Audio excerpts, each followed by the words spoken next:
Hello guys, আসসালামু আলাইকুম। আজকে আমি যাব পান্ডুয়া শরীফ। আজকে সবে বারাতের রাত, আমরা আজকে রাত জাগবো। তো এখন আমরা যাব পান্ডুয়া শরীফ। আমার কয়েকটা বন্ধু মিলে আমরা যাব এখন পান্ডুয়া শরীফ। আজকে রাতটার জন্য আমি ছোট থেকে ওয়েট করি। আর এই যে আমার বন্ধুগুলো, এরা যাবে। আর একটা বন্ধু আছে, ওই আসছে রেডি হয়ে। এখন আমরা যাব। তো বাড়ি থেকে বেরোচ্ছি, তো দেখছি একটা কুকুর কাঁড়ি খাচ্ছে। মানে একটা রেকর্ড করার বিষয় হয়ে গেছে এখানে, একটা কুকুর কাঁড়ি খাচ্ছে। পরিস্থিতির শিকারে কুকুরটা আজকে কাঁড়ি খাচ্ছে। इसका कारण नरेंद्र मोदी है। তো গাইস, আমরা এখন রেডি হয়ে গেছি, এখন বেরিয়ে যাব। তো আমার বন্ধুর সঙ্গে চলে এলাম, আমরা পেট্রোল পাম্প তেল ভরে নেব, ডাইরেক্ট যাব। আমার বন্ধু বলছে এখানেও ছবি তুলবো, মানে সব জায়গায় ওই খালি ছবি তুলবো। ওই যে বন্ধুটা যেটা মুখে পরে আছে ওটাই বলছে ছবি তুলবো। তো গাইস, আমার বন্ধু এখন গাড়ি উঠিয়ে দিয়েছে 90-এ। অনেক জোরে গাড়ি চলছে, আর আমি যেই সেই বকতে বকতে এখন যাচ্ছি, মানে চিল্লাতে চিল্লাতে যাচ্ছি, যেই সেই চিল্লাতে চিল্লাতে যাচ্ছি। তো মজা লাগছে যেতে, আর ভয় ভয় লাগছে। ও একটু বেশি এদিক ওদিক করছে, ওই জন্য ভয় ভয় লাগছে, ভাবছি কি কিছু না হয়ে যায়। এই যে আমরা চলে এসেছি পান্ডুয়া শরীফের ভিতরের দিকে। তো এখানে একটা অনেক খুব সুন্দর মেলা বসে আছে।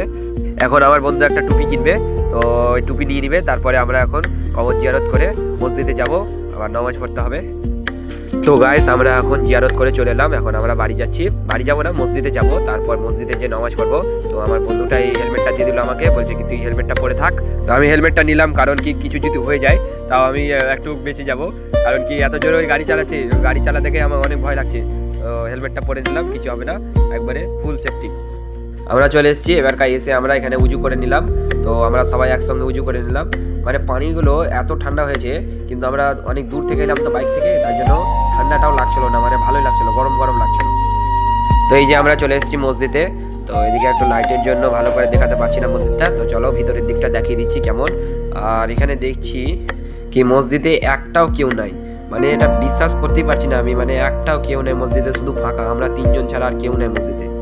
যখন আমরা ছোট থাকতাম তখন আমরা অনেক ওয়েট করতাম এই দিনের জন্য।